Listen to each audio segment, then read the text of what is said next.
আজকে আমরা কি শিখব? Assertive sentence. আজকে আমরা শিখব অ্যাসার্টিভ সেন্টেন্স। তাহলে দেখো অ্যাসার্টিভ সেন্টেন্স কাকে বলে? যে সেন্টেন্স দ্বারা কোনো বিবৃতি প্রকাশ পায় তাকে অ্যাসার্টিভ সেন্টেন্স বলে। অ্যাসার্টিভ সেন্টেন্সের কি অন্য কোনো নাম আছে? অ্যাসার্টিভ সেন্টেন্সকে আর কি নামে বলা হয়? ডিক্লারেটিভ অথবা স্টেটমেন্ট সেন্টেন্সও বলা হয়। অ্যাসার্টিভ সেন্টেন্সের এক্সাম্পল কি হবে? আই অ্যাম এ স্টুডেন্ট মানে কি? আমি একজন ছাত্র। আমি একজন ছাত্র। তাহলে এই যে সাধারণভাবে কিন্তু এটা একটা বিবৃতি দিচ্ছে যে তুমি একজন ছাত্র বা আমি একজন ছাত্র। তারপরে হি is a not a student. He is not a student, অর্থাৎ সে ছাত্র নয়। ঠিক আছে, এটাও অ্যাসার্টিভ সেন্টেন্স। আর কি হতে পারে? I go to school. Go to school হতে পারে। আরেকটা উদাহরণ দাও। Man is mortal. আর কি হতে পারে? Man is mortal. মর্টাল মানে কি? মানুষ মরণশীল। ম্যান ইজ মর্টাল, মানুষ মরণশীল। তাহলে এগুলো হচ্ছে অ্যাসার্টিভ সেন্টেন্সের উদাহরণ। এখন আমরা দেখি ক্লাসিফিকেশন অফ অ্যাসার্টিভ সেন্টেন্স। তার মানে অ্যাসার্টিভ সেন্টেন্স কত প্রকার হতে পারে?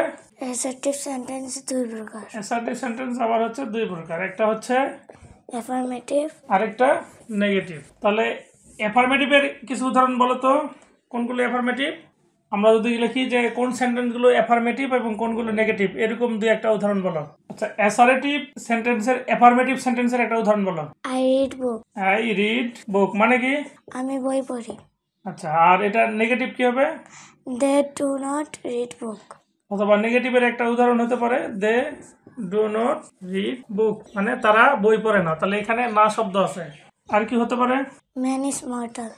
ম্যান ইজ মর্টাল অর্থ এটার নেগেটিভ কি হবে? Man is not immortal. আচ্ছা, ম্যান ইজ নট ইমর্টাল। তাহলে এখানে ছিল মর্টাল আর এখানে আমরা ইমর্টাল কেন বলতেছি? এটা এই জন্যই বলতেছি যে ম্যান ইজ মর্টাল মানে মানুষ মরণশীল। আর যদি বলি ম্যান ইজ নট মর্টাল তাহলে হবে কি? মানুষ মরণশীল নয়, এটা হবে মিথ্যা। মানে এখানে সেন্টেন্সের কোনো যোগ্যতা থাকবে না।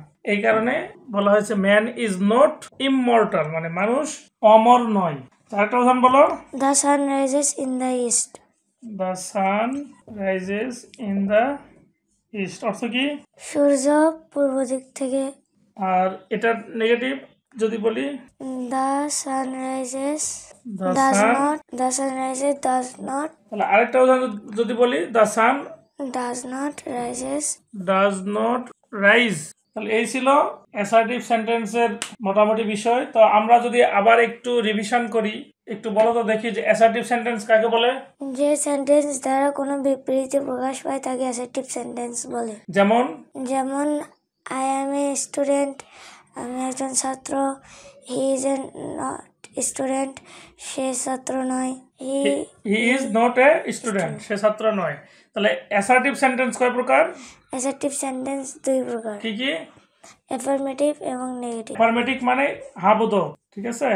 আর নেগেটিভ না বোধক। তাহলে হ্যাঁ বোধকের একটা উদাহরণ বলো। I read book. I read বুক আমি বই পড়ি, তাই না? আর না বোধক কি হবে? They do not read book. আচ্ছা, তাহলে এই ছিল মোটামুটি অ্যাসার্টিভ সেন্টেন্স সম্পর্কে বেসিক ধারণা। তো এগুলো অবশ্যই মনে রাখার চেষ্টা করবা, ঠিক আছে?